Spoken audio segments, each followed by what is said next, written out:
నమస్తే welcome to our channel. నేను మీ రామ్. రష్మిక మందన మరియు విజయ్ దేవరకొండ వీళ్ళిద్దరి రిలేషన్షిప్ కి సంబంధించి ఇదివరకే ఎన్నో రకాల వార్తలు వచ్చాయి, మనందరూ విన్నాం. అయితే ఇప్పుడు వీళ్ళిద్దరికి అఫీషియల్లీ ఎంగేజ్మెంట్ జరిగిందనే వార్తలు ఫుల్ వైరల్ గా మారాయి. అయితే ఈ నేపథ్యంలో ఇంకొక వర్షన్ కూడా వినిపిస్తోంది. ప్రధానంగా కాంతార ఈ చిత్ర దర్శకుడు మరియు హీరోగా ఉన్నటువంటి రిషబ్ శెట్టి, సో అతని మీద ఉన్నటువంటి పర్సనల్ గడ్జు కారణంగానే ఆ చిత్రం విడుదలయ్యి కొంచెం హైప్ తో ముందుకెళ్తున్న ఈ నేపథ్యంలో కావాలనే ఇలా ఎంగేజ్మెంట్ చేసుకొని జనాల ఫోకస్ అందరినీ కూడా ఆ హైప్ ని హోప్ ని వీళ్ళు గ్రాప్ చేసుకున్నారని ఇంకొక వర్షన్ వినిపిస్తోంది.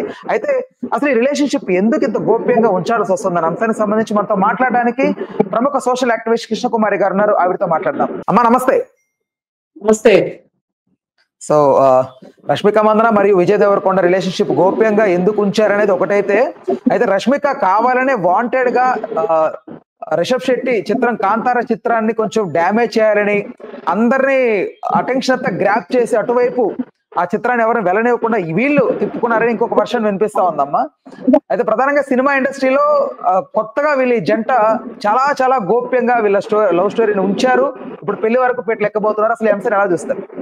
తప్పేముందండి, వాళ్ళిద్దరికి ఒకరికొకరు నచ్చారు, పెళ్లి చేసుకుంటారు.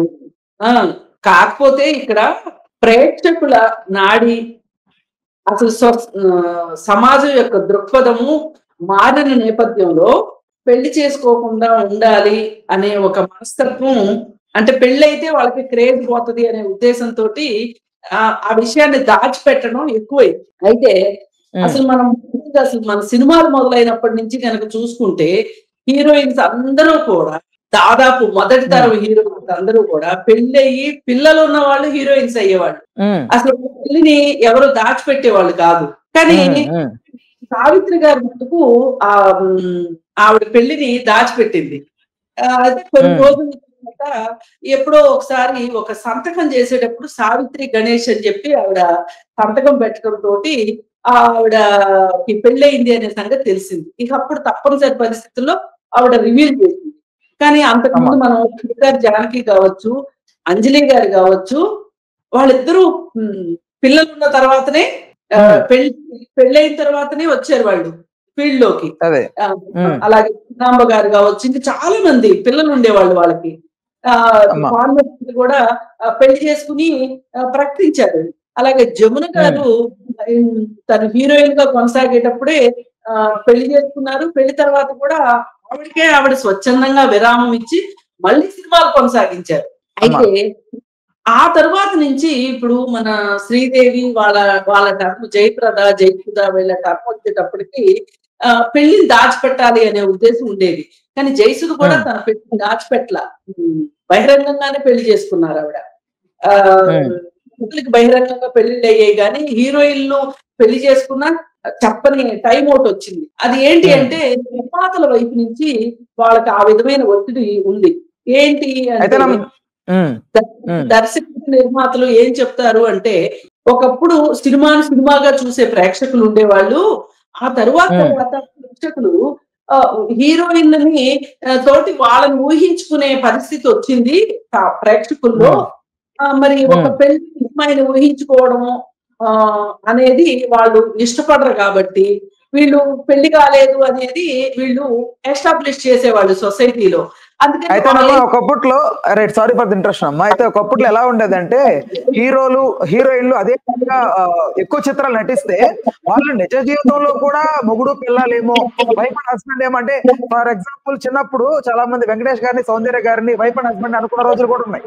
అలాగే ఇప్పుడు Rashmika Mandanna, Vijay Deverakonda real life couple లాగా ఎప్పుడు కూడా వాళ్ళు కనిపిస్తూ ఉంటారు. ఆన్ స్టేజ్ గానీ, ఆఫ్ స్క్రీన్ గానీ, ఎక్కడైనా కలుస్తున్నా, ఎక్కడికైనా బయటికి వెళ్ళడం, అవుటింగ్ అంతా కూడా ఇప్పుడు అఫీషియల్లీ అనౌన్స్ అయిపోయింది. ఎందుకు వీళ్ళు దాచిపెడతారు అనే దానికి నేను ఇందాక రీజన్ చెప్పాను. ప్రేక్షకుల మైండ్ సెట్ లో మార్పు వచ్చింది. వీళ్ళకి పెళ్ళయింది అంటే వాళ్ళు ఇంకా హీరోయిన్ గా కాదు అంటే మనం ఊహించుకోవడానికి, వీళ్ళు రియల్ లైఫ్ లో వాళ్ళని హీరోయిన్లుగా ఊహించుకొని, ఇప్పుడు సినిమాలో డ్యూయట్ వచ్చింది అనుకోండి, ఆ డ్యూయట్ లో వీళ్ళు ఉన్నట్లుగా ఫీల్ అవుతారు. అదొక మానసిక ఆనందం అనమాట. దానికోసం అని చెప్పి శ్రీదేవిని ఆరాధించేవాళ్ళు, అలాగే సిల్క్ స్మిత్ ని బాగా ఆరాధించేవాళ్ళు, వాళ్ళకి సంబంధించిన పోస్టర్స్ ఇంట్లో అతికించుకోవటాలు, అలాగే సినిమా తారల బొమ్మలు లుంగీల మీద ప్రింట్ వేసి అవి అమ్మకాలు జోరుగా జరిగాయి. అంటే రకరకాలు అంతా ఇది వ్యాపారంలో భాగమే ఇదంతా. అంటే వాళ్ళకున్న మానసికంగా వాళ్ళు ఆలోచించే విధానానికి అంటే ఆ హీరోయిన్ తో ఆ హీరో ప్లేస్ లో వీళ్ళని పెట్టుకుని ఊహించుకోవడాలు ఉండేవి. అయితే దాన్ని బద్దలు కొట్టేటట్లు ఇప్పుడు పెళ్లిళ్ళు చేసుకున్న తర్వాత కూడా హీరోయిన్లుగా వస్తున్న వాళ్ళు కూడా ఉన్నారు. ఏది ఏమైనా వాళ్ళకి మార్కెట్ తగ్గుతుంది అనే ఒక ఉద్దేశంతో వాళ్ళు బయటికి చెప్పరన్నమాట. విషయం అది. ఏంటి అంటే ఆ క్రేజ్ తగ్గుతుంది. వీళ్ళకి వన్స్ పెళ్ళైపోయింది, వీళ్ళకి పిల్లలు వచ్చేసారు అంటే వాళ్ళకి ఒక క్రేజ్ తగ్గిపోద్ది. ఆ తగ్గిపోయినప్పుడు వాళ్ళు ఏం చేస్తారంటే సెకండ్ హీరోయిన్స్ గానో లేకపోతే క్యారెక్టర్ ఆర్టిస్టులు గానో మారాల్సిన పరిస్థితి వస్తుంది అని చెప్పి హీరోయిన్లు కూడా వాళ్ళ వ్యక్తిగత జీవితంలో వాళ్ళకి పెళ్లిళ్ళు కానీ వాళ్ళ ఎఫ్ఐఆర్స్ కానీ వాళ్ళు ఎక్కడ బయట పెట్టుకోకుండా కేవలం సినిమాలకి ప్రేక్షకులకి అంకితమైనట్లుగా వాళ్ళు ఒక ఫీల్ ఇస్తారన్నమాట. అయితేనమ్మా ఇక్కడ హీరోలకి ఇది వర్తించదు, ఓన్లీ హీరోయిన్లకి ఎందుకు వర్తిస్తుంది అంటారు? అంటే ఇప్పుడు మహిళలు చాలా తక్కువ మంది హీరోల్ని వాళ్ళ హీరోలుగా ఊహించుకునేది తక్కువ. అంటే ఊహించుకోరు అని నేను చెప్పను, తక్కువ. ఒక ఆ క్రేజ్ ఉండేది. అలాగే శోభన్ బాబుకి ఉండేది ఆ క్రేజ్. ఒకప్పుడు అక్కినేని నాగేశ్వరరావు గారికి ఉండేది. కానీ తర్వాత ఈయన ఫ్యామిలీ హీరోగా వెంకటేష్ ని సౌందర్యని చూడటానికి ఇష్టపడేవాళ్ళు గాని, ఒక హీరో హీరోయిన్లుగా చూడటానికి ఇష్టపడేవాళ్ళు గాని వెంకటేష్ ని ఇష్టపడేవాళ్ళు కాదు. కానీ మళ్ళీ మహేష్ బాబు అనుకోవచ్చా? ఇప్పుడు మహేష్ బాబు అనుకోవచ్చా ఆ ప్లేస్ లో? ఆ తర్వాత మహేష్ బాబు. ఇప్పుడు మధ్యలో నాగార్జునకి కూడా చాలా క్రేజ్ ఉండేది మహిళా ప్రేక్షకుల విషయంలో. అంటే వీళ్ళు చూస్తారు తప్పితే వాళ్ళకి పెళ్ళైనా పర్వాలేదు అన్నట్లు అనుకుంటారు వీళ్ళు. మహిళలు ఏమనుకుంటారు, కానీ పురుషులు మాత్రం ఖచ్చితంగా వీళ్ళకి పెళ్లి అవ్వకూడదు, వీళ్ళకి పెళ్లి అయి ఉండకూడదు, వీళ్ళు మనకు సుఖం అనే ఫీలింగ్ లో పురుషులు ఆలోచిస్తారు. కాబట్టి స్త్రీల పెళ్లి గురించి రివీల్ చేయడానికి అటు దర్శకులు, నిర్మాతలు, అలాగే వాళ్ళు కూడా ఎగ్జిబిటర్లు, బయ్యర్స్ అందరికీ ఈ ఉద్దేశం ఉంటది. హీరోయిన్ అంటే ఏదో ఒక 4 పాటల్లో అది కూడా కొన్నాళ్ళు పోయిన తర్వాత మనం చూస్తా ఉన్నాము. జయమాలిని, సుస్మిత వీళ్ళందరూ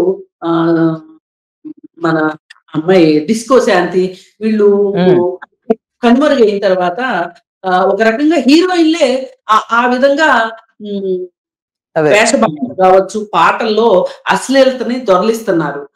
దాంతో ఇప్పుడు ఆ మధ్య ఐటమ్ సాంగ్ గురించి అడిగితే ఏంటండి మీరు ఉండట్లేదు అంటే, మేమెందుకు అనురాధ ఇచ్చారు ఆ స్టేట్మెంట్, మాతో పనే ఉంది హీరోయిన్ కంటే ఎక్కువ చేస్తుంటే అని. అంటే హీరోయిన్ మీద చిత్రీకరణ ఏదైతే ఉందో మొదట్లో విజయశాంతి కూడా అట్లాగే చిత్రీకరణ అంటే కొంచెం అశ్లీలత తొంగి చూసేది. కానీ తర్వాత తను సీరియస్ సినిమాలు చేయటము, వసేరాములమ్మ లాంటి సినిమా, అలాగే కొన్ని ఆమె లేడీ అమితాబ్ తో పోల్చిన తర్వాత లేడీ ఓరియంటెడ్ సినిమాలు చేస్తుంటే కర్తవ్యం ఇట్లాంటి సినిమాలు ఆవిడ పక్కన అంతకు ముందు చిరంజీవి గారు లాంటి వాళ్ళు చేసిన వాళ్ళు, చిరంజీవి గారు లాంటి వాళ్ళు కూడా మానేశారు.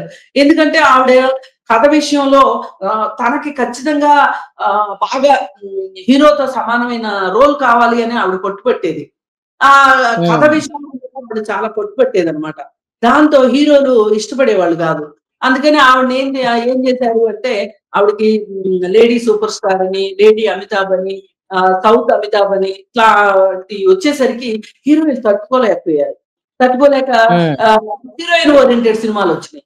ఈ హీరోయిన్ ఓరియంటెడ్ సినిమాలు కూడా ప్రేక్షకులు ఒక 4-5 సినిమాల్ని యాక్సెప్ట్ చేశారు కానీ ఆ తర్వాత యాక్సెప్ట్ చేయడం తగ్గించేసారు. అయితేనమ్మా ఒకటేంటంటే ఇప్పుడు ప్రధానంగా ఈ హీరోయిన్ ఎప్పుడైతే కథలో భాగం అవుతుందో, అలాగే క్యారెక్టర్ ఉంటుందో అప్పుడు అలాంటి క్యారెక్టర్ ని చూడటానికి మగవాళ్ళు ఇష్టపడరు. అందుకని ఆ లేడీ ఓరియంటెడ్ సినిమాలు ఆగిపోయినాయి. ఆర్టిస్ట్ ని ఎట్లా చూస్తున్నారు ప్రేక్షకులు అంటే 4 పాటలు, ఐటమ్ సాంగ్ కోసం ఇంకొక హీరోయిన్, ఇప్పుడు కాజల్ ఉంది, ఐటమ్ సాంగ్లు చేసింది.